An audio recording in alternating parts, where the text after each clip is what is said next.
And thanks so much for all the support on my videos, the likes, shares, comments. Thanks to everybody who supports me through on YouTube and also on Facebook. And thanks to people who support me through buying me a coffee. I'm very grateful for all that support.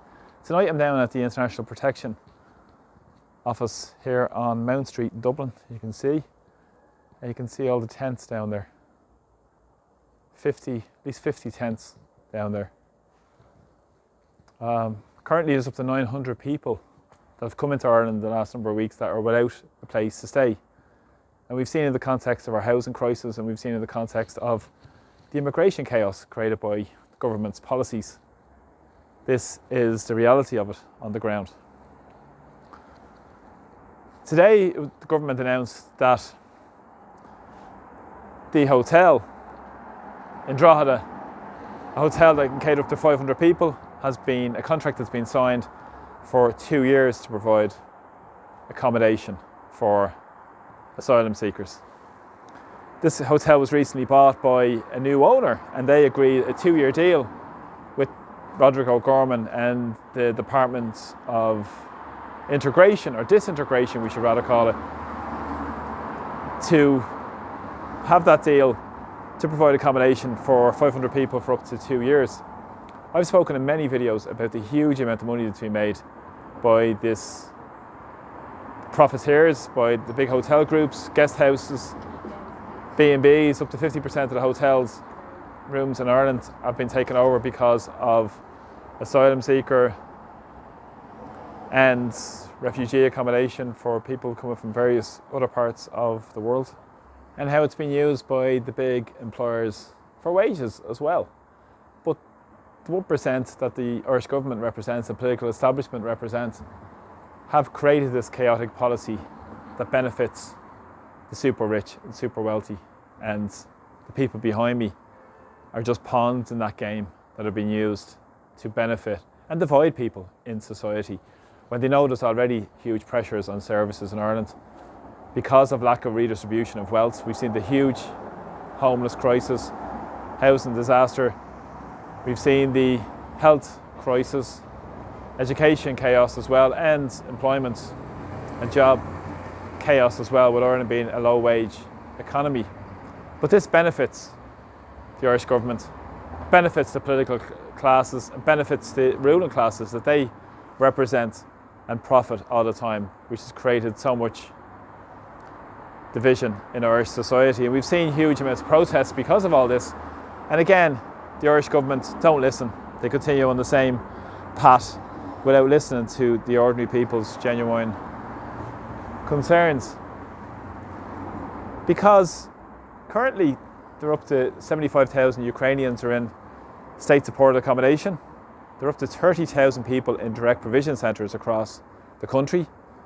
And there's over 60,000 households on public housing lists. And if you consider that together, it's 165,000 in terms of the housing chaos, not to mention the 290,000 who are hidden homeless, and the many, up to 14,000 that are in emergency accommodation.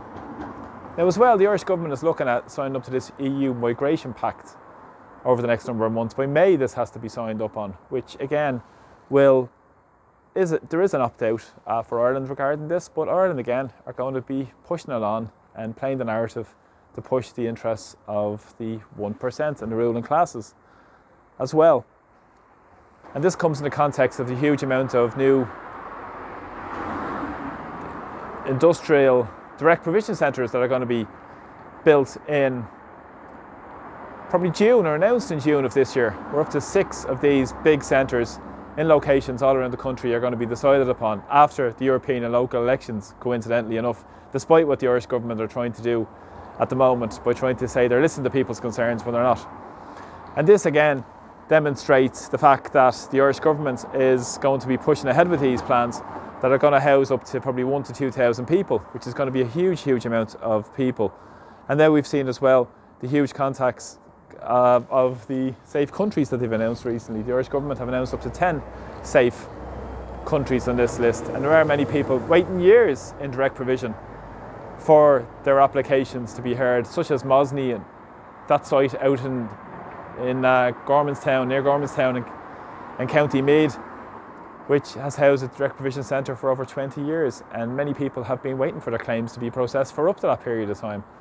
Many people who have their applications processed and accepted are still in the direct provision system and should be brought into the normal housing system. But again, this is part of the government's total madness with their immigration chaos that they've created in Ireland. But just to refer to what's happening in County Louth, again, there was no public consultation. There is, as I speak, a council meeting tonight regarding this, and it is very important to note that, again, there has been no proper community consultation and communication around this. Again, as I said, these big hotel groups will make huge profits from this move to provide refugee accommodation. Again, and we've seen areas all around the country such as Drogheda, many more towns as well, that have been left behind because of neoliberal policies, where there is so much urban decay, a lot of youth unemployment, a lot of other social issues as well. And then on top of this, it's going to create more and more social issues and more social unrest because of their policies. And speaking to a couple of people who are actually there and have been in Ireland for the last number of weeks, just across there in the camp that's been set up here on Mount Street, one man who spoke to me said he has been travelled through about 8 or 9 different countries, and he has been trafficked, and every country nearly he's been in, he's been paying money to be transferred through those countries to move around, and depends on what conditions to move to Ireland. And I asked him in terms of the context of the pressures he was under to come to Ireland, and he said money again was changed hands to come across. This is what's happening. There's a huge amount of human trafficking going on, and it is despicable that this is carrying on right under our noses in Ireland. And again, going on unchecked by the Irish political establishment and the European Union as well, with so much money, people who are making huge money from the misery of others. This is what's happening. Irish society is getting divided because of government policies. Every policy of the state should be decided by the people of the state. That is enshrined in the Irish Constitution. And it is crucially important at this juncture, more than ever, to realise the root cause behind this and who benefits. Always look who benefits. Well, people are being used as pawns in this game, and rather than direct your ire or scapegoat or tar people, they're being used as pawns in this bigger game that's going to serve the interests of the 1%. So ordinary working class people should unite against the political establishment, against the political establishment in Ireland that represents the interests of the super rich, wealthy and 1%, and demand that we have proper community sovereignty. We demand that we get proper redistribution of wealth, because in Ireland the top 1% of the population have up to 35% of the wealth. This is madness. And then when you consider all the other stuff that's happening on top of it, all the huge transfers of public wealth into private hands with the migration industry, and as well with organisations like the Irish Business and Employers Confederation lobbying for cheaper wages in terms of no increases to the minuscule minimum wage, this is a critical point as well. So these are the key issues to what's happening in the context of our migration, the migration chaos, immigration chaos in Irish society. And again, it's been used quite normally by the Irish political establishment and the Irish government, who have bowed down to the bureaucrats and technocrats in Brussels who serve the interests of the 1%. And as I've said before in many videos about the truth in the war in Ukraine, you can look back on those videos that I've spoken about, and this has to get out there in terms of really what's going on, because they won't talk about this openly and honestly. You need an open and rational debate. You need community sovereignty. You need people to have a say in the decisions and policies of the state, and that includes housing and homeless policy, that includes health policy, education policy, and every policy that impacts the people. They should be involved in these processes, and that includes putting the needs of ordinary people first, not a shambolic change in leadership that will still keep the status quo intact. And that's what some elements of the movement that is trying to divide people is leading people towards. Again, it's going to keep the status quo intact, going to drive more hate and not deal with the underlying economic justice issues that we face today in Irish society. So thanks for tuning into my videos. Thanks for all the support. And please press like to my YouTube channel. press like to my Facebook page. I'm also on other platforms as well. So from Dublin tonight, take care.